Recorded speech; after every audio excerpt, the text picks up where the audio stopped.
దక్షిణ భారతాన్ని అల్లకల్లోలం చేసిన దిత్వా తుఫాను కారణంగా తీవ్ర అల్పపీడన ప్రభావం తెలుగు రాష్ట్రాలపై ఇంకా కొనసాగుతూనే ఉంది. ఒకవైపు వర్షాలు, మరోవైపు పడిపోతున్నటువంటి ఉష్ణోగ్రతలతో ప్రజలు తీవ్ర ఇబ్బంది పడుతున్నారు. నేటి వాతావరణ పరిస్థితులపై వాతావరణ శాఖ మరొక కీలక ప్రకటన చేసింది. బంగాళాఖాతంలో తమిళనాడు, పుదుచ్చేరి తీరాల సమీపంలో కేంద్రీకృతమైన తీవ్ర అల్పపీడనం ఇంకాస్త బలహీనపడింది. అయినప్పటికీ దీని ప్రభావంతో ఆంధ్రప్రదేశ్, తెలంగాణలోని పలు ప్రాంతాల్లో తేలికపాటి నుంచి మోస్తరు వర్షాలు కురిసే అవకాశం ఉందని వాతావరణ కేంద్రం పేర్కొంది.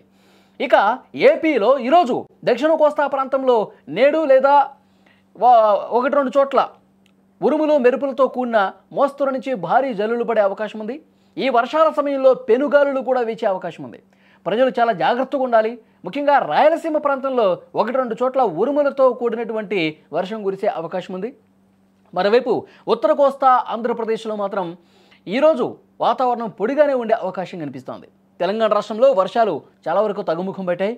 దక్షిణ తెలంగాణ జిల్లాలైన నాగర్ కర్నూలు, నల్గొండ, గద్వాల్, వనపర్తి ఇలాంటి ప్రాంతాల్లో అక్కడక్కడ తేలికపాటు నుంచి మోస్తరు వర్షం పడే అవకాశం ఉంది. ఈ జిల్లాల్లో ప్రజలు అప్రమత్తంగా ఉండాలి. నేడు వర్షాల కారణంగా కొన్ని ప్రాంతాల్లో పరిస్థితులు మారే అవకాశం కూడా ఉంది. వర్షాలు, ముఖ్యంగా ఉరుములు, మెరుపులు ఉన్నప్పుడు ప్రజలు ఇళ్ల నుంచి బయటకు రాకుండా సురక్షిత ప్రాంతాలలో ఉండాలని అధికారులు హెచ్చరిస్తున్నారు. వర్షాలు తగ్గుముఖం పట్టిన చోట్ల కూడా చలి తీవ్రత పెరుగుతోంది. హైదరాబాద్తో పాటు తెలంగాణ, అటు ఆంధ్రప్రదేశ్లో కూడా ఉష్ణోగ్రతలు పడిపోయిన నేపథ్యంలో చలి తీవ్రత పెరుగుతున్నటువంటి సిచ్యువేషన్ కనిపిస్తోంది.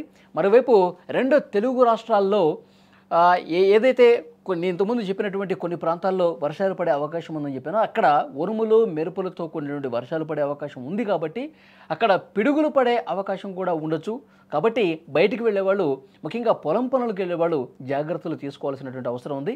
ఇంకా ఆ ప్రభావం కొనసాగుతుంది. దిత్వా ప్రభావం ఆ పుదుచ్చేరికి, దక్షిణ తమిళనాడుకి మధ్యన కేంద్రీకృతమైనటువంటి ఈ అల్పపీడనం ఆ ప్రభావంతో కొన్ని చోట్ల వర్షాలు పడే అవకాశం ఉంది.